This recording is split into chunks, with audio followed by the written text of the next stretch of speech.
Bonjour à toutes et à tous, aujourd'hui on se retrouve pour une vidéo qui sera intitulée Un PC gamer pour 40 € pour tout ce qui est Minecraft, League of Legends, CSGO, etc. Voilà, un PC gamer pas cher du tout, d'occasion. Alors là vous êtes en train de vous dire, wow la vache, putain c'est un truc qui date de Mathusalem. Effectivement, vous pouvez voir ici qu'il y a marqué P4 et Windows XP, voilà. C'est vraiment un G, on peut voir qu'il y a... il y a 5 boîtiers câblage, voilà, mais à l'intérieur, c'est pas du tout un P4, vous allez voir, vous allez même être surpris, vous voyez peut-être des câbles qui dégueulent, mais bon, ça chute, allez, je le couche, et on va regarder ce qu'il y a dedans. Donc, qu'est-ce qu'il y a dedans? Alors bon, pour 40 €, donc un PC gaming pour 40 €, vous devez vous en douter, il y aura pas un i7, il y aura pas 64 Go de RAM, il y aura pas une 1080 Ti, non, non, bien évidemment. Il y aura des composants assez bas de gamme en soi, qui aujourd'hui sont plus très performants. Là, vous êtes en train de vous dire, c'est un truc de Mathusalem. Ça a 10 ans, mais vous allez comprendre pourquoi ça fait tourner CSGO, etc. Alors, déjà, on va commencer par un disque dur, déjà, de 250 Go que j'ai trouvé gratos. Voilà, le disque dur, vous pouvez en trouver un gratos facilement, il n'y a pas de problème. Le boîtier, comme vous avez pu voir, c'est un boîtier de récup, qui est franchement à chier. Mais voilà, c'est de la récup, ça fonctionne. À savoir que ce PC, c'est ma petite sœur, donc vous allez comprendre pourquoi il est pas extrêmement performant, mais qu'il l'est en même temps.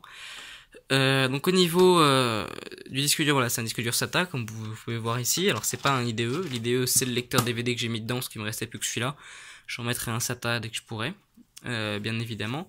Ensuite, alors j'ai gardé l'alimentation qui était fournie avec le PC, pourquoi parce que dans ce genre de PC avec des composants d'occasion, eh bien tout simplement on n'a pas forcément de budget d'unanime, voilà. Carte mère, processeur, etc. plus carte graphique m'ont coûté 40 €. Mais voilà, donc c'est vraiment une alimentation de récup, c'est une FSP de 350 watts qui suffit largement avec le processeur et la carte graphique. Donc ensuite, on peut voir que j'ai passé par des adaptateurs pour le PCIe ainsi que pour du SATA, parce que c'est une ligne de 2003-2004. Alors, donc ici vous pouvez voir la RAM, donc j'ai une barrette de 1 et une barrette de 2. Ce qui fait que j'ai en tout 3 Go de RAM, voilà, 3 Go de RAM ça suffit pour beaucoup de jeux. Minecraft tourne sur 1 ou 2 facilement, très très facilement même. CSGO tourne sur 2, LOL tourne sur 2, enfin voilà, beaucoup de jeux tournent sur 2 Go de RAM, donc 3 Go c'est parfait, avec un OS 32 bits. Avec un OS 64 bits, il faudra prévoir 4 Go minimum, mais voilà, sur un OS 32 bits, 3 Go c'est équivalent à 6 sur un 64, puisque l'OS 32 bits consomme 2 fois moins de RAM. Donc voilà, enfin peut-être pas 2 fois moins de RAM, mais consomme en tout cas beaucoup moins de RAM. Donc 3 Go ça suffit largement. Voilà.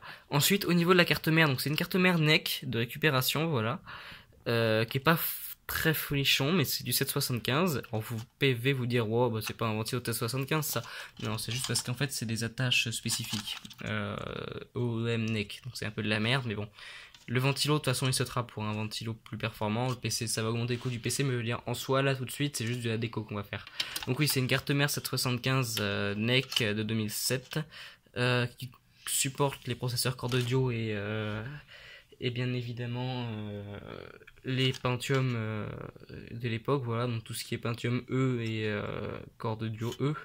Les premiers, hein, pas les, donc les 6000 et les 4000, pas les 8000. Voilà. Ensuite, au niveau de la carte graphique, alors là, ça va vous surprendre. Parce qu'en fait, vous allez vous dire, wow, t'es bottleneck, c'est de la merde, c'est une carte graphique ultra ancienne. Non, je vais vous dire absolument pas. Donc c'est une GTS 450 de chez Gainward, voilà, que j'ai eu à 20 €. Cette carte graphique, voilà, vous devez vous dire qu'elle est nulle à chier. Alors, pas du tout, elle fait tourner encore beaucoup de jeux en 2017. Par exemple, BeamNG Drive tourne dessus en normal à 30 FPS. Y a quoi d'autre qui tourne dessus à 30 FPS? CSGO, elle est parfaite pour du CS, pour du LoL, bon, etc. Elle est vraiment très bonne.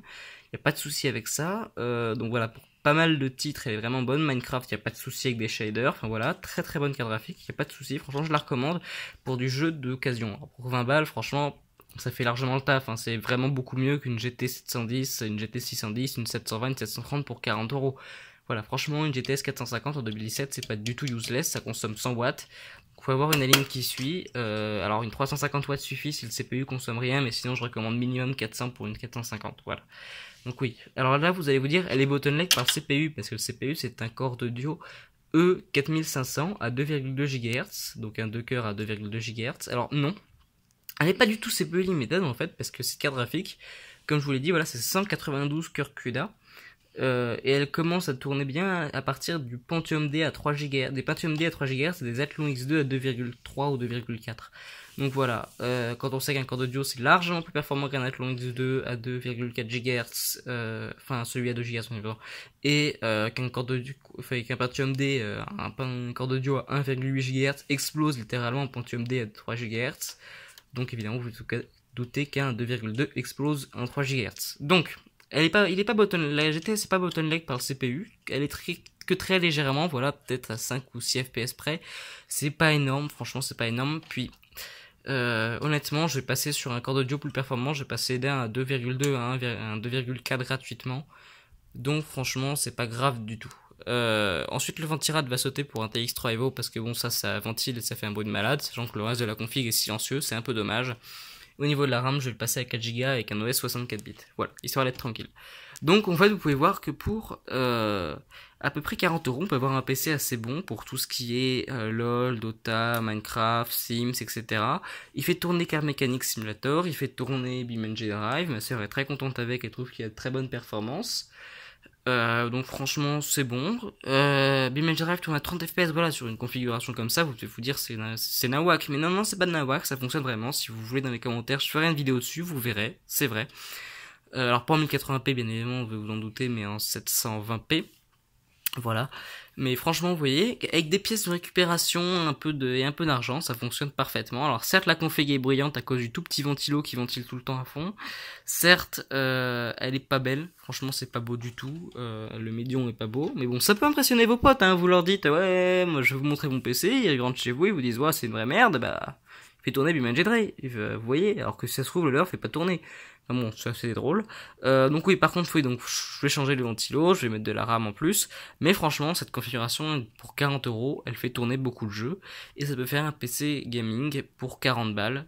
Franchement, pas piqué d'hanneton. Le truc, par contre, je vous le dis tout de suite, c'est que il fait tourner quelques AAA. Ouais, vous avez entendu, il fait tourner quelques AAA.